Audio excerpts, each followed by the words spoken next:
میرے ساتھ ہیں جناب محترم اعتزاز احسن صاحب، تعارف کے محتاج نہیں ہیں، قانون دان، دانشور، لیڈر اور بہت کچھ. جناب بہت شکریہ اعتزاز احسن صاحب. ایک تو اعتزاز احسن صاحب، کیا یہ جو ہو رہا ہے یہ ہم دیکھتے رہتے ہیں؟ اس سے پہلے کمشنر صاحب نے بیان دیا، پھر انہوں نے وولٹا فیس کر لیا. Is it part of the new normal? آپ اسے کیسے دیکھتے ہیں؟ اور اس خط کا یا جو کمیشن کا کوئی نتیجہ نکلتا نظر آتا ہے آپ کو جناب اعتزاز احسن صاحب؟ جناب قاضی صاحب، بڑی تشویش کی بات ہے یہ خط. اس قسم کا واقعہ پاکستان کی عدلیہ میں اس کی تاریخ میں نہیں ہوا کہ 6 جج صاحبان ہائی کورٹ کے، یہ بھی نہیں صرف کہ سبارڈینیٹ کورٹس کے، ہائی کورٹ عدالت عالیہ کے 6 جج صاحبان بیک قلم، بیک زبان، بیک الفاظ وہ ایک شکایت ایسی لاتے ہیں جو ایک شکایت نہیں ہے، بہت ساری شکایتوں میں، اس میں بہت سارے معاملات اس میں آتے ہیں. اور یا تو ہوتا نا ایک واقعہ ہوتا، جج بھی 6 ہیں، جج بھی عدالت عالیہ کے ہیں، اور مختلف الانواع کے واقعات پر وہ بتاتے ہیں کہ کس طرح ان کو پھر دباؤ ڈالا جاتا ہے، کس طرح ان کے رشتہ داروں کو اٹھا لیا جاتا ہے، کس طرح ان کے ملازمین کو اٹھایا گیا ہے، کس طرح ان کے بیڈ رومز میں اور جو سٹنگ روم ہے اس میں بگنگ کی گئی ہے، آڈیوز ویڈیوز بنائے گئے ہیں، اور وہ ڈیوائسز وہاں سے برآمد ہوئی ہیں ان کے بیڈ روم سے اور سٹنگ روم سے. اور وہ ابھی تازہ جو ان کی آدھا پونا گھنٹہ جو پچھلی ریل رہتی ہے وہ باقاعدہ ریلیں ہیں جس میں وہ live and active bugging system لگتا ہے، ویڈیو ٹیپنگ سسٹم. اب اس قسم کے واقعے کے بعد اور پھر انہوں نے اور بتایا کہ ان پہ دباؤ ڈالا جاتا رہا ہے کہ وہ فیصلے کسی کے مرضی کے دیں. پھر یہ دباؤ صرف ان پہ نہیں ڈالا گیا، انہوں نے یہ بتایا ہے کہ اس خط میں کہ ان کو جو سبارڈینیٹ جوڈیشری ہے، مثال انہوں نے ایک جج صاحب کی لی ہے، جنہوں نے بات نہیں مانی تو ان کو پنجاب واپس بھیج دیا گیا، اور پنجاب میں سے اب وہ بہاولپور میں لگے ہوئے ہیں. یعنی آئیڈینٹیفائڈ لوگوں کو اور آئیڈینٹیفائڈ انسیڈنٹس پر مبنی یہ کوئی ویگ خط نہیں ہے کہ جی پریشر بہت ڈالا جا رہا ہے، جی ہم سے بڑی دباؤ اور ہمیں تھریٹس کی جا رہی ہیں. یہ تو انہوں نے ڈائریکٹلی نام لے کے، ادارے کا بھی نام لے کے اور یہ کیا. یہ بڑی دلیرانہ ان کی بات ہے، اور ساری جوڈیشری کو ان 6 کے ساتھ کھڑا ہونا پڑے گا، اور ساری جوڈیشری کا یہ امتحان ہے اس وقت اگر کوئی گونگلوؤں سے مٹی جھاڑ دی گئی تو پھر عدلیہ پاکستان میں کبھی آزاد نہیں ہو سکے گی، کبھی آزاد نہیں ہو سکے گی. اور اس پہ میں سمجھتا ہوں کہ صرف یہ ایک کمیشن بنا دینا، کو نامینیٹ کر دینا، وزیر اعظم کا جا کے چیف جسٹس صاحب سے مل لینا، ان میں کیا کامنالٹی ہے اس بارے میں کہ یہ دونوں مل کے سوچیں گے کہ کیا کرنا چاہیے؟ یہ عدلیہ کا مسئلہ ہے. عدلیہ has to take it on its own shoulders and take it straight, bear the burden. Karachi سے لے کر خیبر تک اور کوئٹہ سے لے کر لاہور تک ہر جج کو اس میں ایک ساتھ ہونا چاہیے اور سیسا پلائی ہوئی دیوار بن کے کھڑے ہونا چاہیے.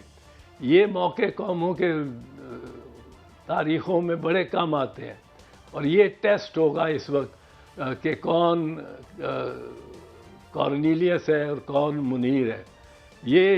میں یہ سمجھتا ہوں کہ اس قسم کا خط کبھی لکھا ہی نہیں گیا پہلے اور کسی نے جرت ہی نہیں کی. اب یہ کہتے ہیں ایک دم کاؤنٹر نیریٹو بنایا گیا ہے جو سوشل میڈیا پہ تو بہت چلایا جا رہا ہے لیکن مین سٹریم میڈیا پہ بھی چل رہا ہے. وہ یہ ہے کہ جی یہ پتہ نہیں انہوں نے سازش کی ہے, انہوں نے یہ ججز نے مل کے ان کا بیانیہ جو ہے وہ ایک سیاسی رغبت کی وجہ سے ہے, سیاسی ان کی سوچ ہے, کسی ایک جماعت کو یا کسی ایک فرد کو یہ فائدہ پہنچانا چاہتے ہیں. ایسی بات نہیں ہے. اس میں دیکھا جانا چاہیے جب دو ظاہر ہے ایک یہ 6 ججز کا بیان ہے اور جن کے خلاف یہ بیان ہے, جس ادارے کے خلاف یہ بیان ہے اس ادارے نے تو انکار کرنا ہی ہے. وہ تو نہیں اقرار کر سکتے کہ جی ہم نے بگنگ بھی کی ہے, ہم نے آڈیو ٹیپنگ کی ڈیوائسز بھی لگائی ہیں, ہم نے جو الیکٹرک شاکس بھی لگائے ہیں لوگوں کو پکڑ کے تاکہ ججوں سے ہم اپنی منشا کا فیصلہ لے سکیں. اچھا اعتزاز صاحب, یہ معاملہ ایسا کہ میں ہے زیادہ سے زیادہ جس آپ سے میں فائدہ اٹھا سکوں, میں ایک سوال بیچ میں, آپ بات جاری رکھیے گا. ایک تو پی ایم صاحب کا ملنا جو ہے اس کی ٹائمنگ کے حوالے سے بھی لوگ کچھ باتیں کر رہے ہیں, پھر ایک ریٹائرڈ جج صاحب کا جو کمیشن بنانا ہے, کیا سپریم کورٹ کا یہ جو ظاہر ہے اس کا فیصلہ ہم پہ لازم ہے, اس کا احترام, لیکن کیا ہونا چاہیے تھا آپ کے خیال میں, یا یہ جو ایکشن لیا ہے ریٹائرڈ جج کی یا کسی شخصیت کی اور ملاقات پی ایم صاحب کی, اس کو آپ کیسے دیکھتے ہیں؟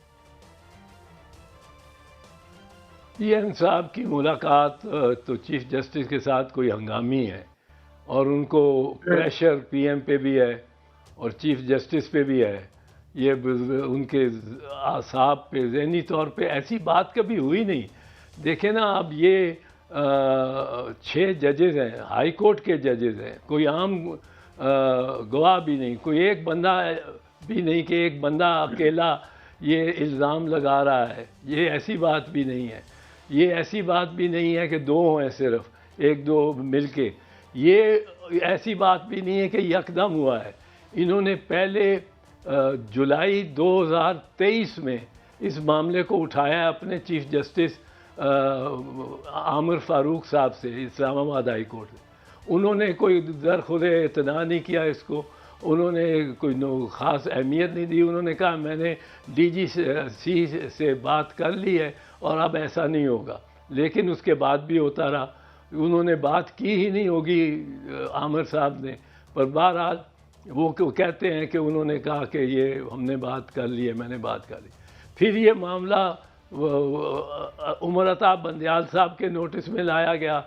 انہوں نے خط لکھا اس سال فروری میں لکھا, تو وہ اس 2024 میں پھر بھی کچھ نہیں ہوا, کوئی نہیں ہوا. اور فروری میں نہیں, یہ معاملہ پہلے لے کے گئے عمر عطا بندیال صاحب جب چیف جسٹس تھے, اور اس وقت سینئر پیونی جج جو اپنے قاضی فیض عیسیٰ صاحب ہیں, ان کے بھی نوٹس میں آیا. یہ انہوں نے لکھا ہے, تحریراً لکھا ہے ان کے, لیکن کسی نے ان کی داد رسی نہیں کی. پھر ان کو جب اور دھمکیاں ملیں اور مشکلات پڑیں, ایک جج صاحب بلڈ پریشر کی ان کو اتنا ہو گیا ٹینشن سے کہ ان کو اسپتال میں داخلہ لینا پڑا, تو اس وجہ سے وہ انہوں نے پھر اب ریز کیا ہے. اب یہ 1 سال سے یہ ریز کر رہے ہیں, اس کا مطلب یہ ہوا کہ یہ کوئی جلدی میں نہیں, کوئی افسانوی بات نہیں کر رہے. اور اس میں جو اس کو خلاف, ان کے خلاف جو بیانیہ ہے کہ یہ کسی کے موٹیویٹڈ ہیں سیاسی طور پہ, بالکل سیاسی نہیں لگتا. یہ بڑا جینوئن گریونس لگتی ہے, کیونکہ اس میں 2 باتیں ہوتی ہیں ہمارے قانون شہادت کے تحت اور ایویڈنس ایکٹ کے تحت, دیکھنے کے لیے ایک گواہ یا ایک فریق سچ بول رہا ہے کہ نہیں. ایک تو کیا وہ اکیلا ہے جو یہ موقف اختیار کرتا ہے, نہیں 6 ہیں. اور کیا وہ جو جن لوگوں نے یہ موقف اختیار کیا ہے معتبر شخصیت ہے معاشرے میں, جی ہاں, وہ 6 کے 6 جج ہیں ہائی کورٹس کے. اور پھر یہ کہ کیا ان کے یہ بات میں کوئی رنگ آف ٹروتھ ہے, کوئی رنگ آف ٹروتھ, ڈز اٹ رنگ ٹرو, کیا یہ لگتا ہے کہ اس پہ ہم کر سکتے ہیں، اعتبار کر سکتے ہیں؟ جی ہاں کر سکتے ہیں، کیونکہ انہوں نے ایک دم یہ ایک ہی دفعہ نہیں کیا، 1 سال سے وہ اس بارے میں لگے ہوئے ہیں اور اس معاملے پہ ڈسکشنز کروا رہے ہیں اور چیف جسٹسز کے پاس جا رہے ہیں، اپنے بھی چیف جسٹس کے پاس گئے ہیں لے کے یہ معاملہ۔ اس معاملے میں ایک رنگ آف ٹروتھ ہے۔ پھر رنگ آف ٹروتھ یہ ہے کہ وہ جو باتیں انہوں نے کہی ہیں وہ ان کو تقویت اس سے ملتی ہے کہ وہ جو معاملات ہیں وہ جب نوٹسز چیف جسٹسز کے لائے گئے ہیں تو چیف جسٹسز انکار نہیں کر سکتے کہ ان کے نوٹس میں نہیں لائے گئے۔ دوسری چیز ہوتی ہے، ایک تو رنگ آف ٹروتھ، دوسرا دیکھنا ہوتا ہے کہ کیا یہ شخص صحیح بول رہا ہے یا غلط بول رہا ہے، کیونکہ عدالت تو موقع پر موجود نہیں ہوتی۔ عدالت تو موقع پہ موجود ہو تو ڈسکوالیفائی ہو جاتی ہے، عدالت موقع پہ موجود نہیں ہے تو وہ ریکنسٹرکٹ کرتی ہے کہ یہ سچا ہے جھوٹا ہے، تو دیکھتے ہیں کہ کیا کوئی ایسی اور شہادت ہے یا ثبوت ہے یا کوئی ایسا آئٹم ہے، انسٹرومنٹ ہے جو اس کی سٹوری کو کرابوریٹ کرتا ہے، یعنی تقویت پہنچاتا ہے۔ کرابوریشن کا اصول ہے۔ تو کرابوریٹ کیا کرتا ہے؟ کرابوریٹ یہ کرتا ہے کہ انہوں نے وہ ایک جج صاحب کے گھر سے جو ریکارڈنگ ڈیوائسز ملی ہیں وہ ان کی بات کو، ان کے موقف کو، ان کے بیانیے کو وہ کی تائید کرتا ہے۔ تو یہ کرابوریشن بھی ہے، رنگ آف ٹروتھ بھی ہے، تو اس پہ بڑا سیریسلی لینا چاہیے۔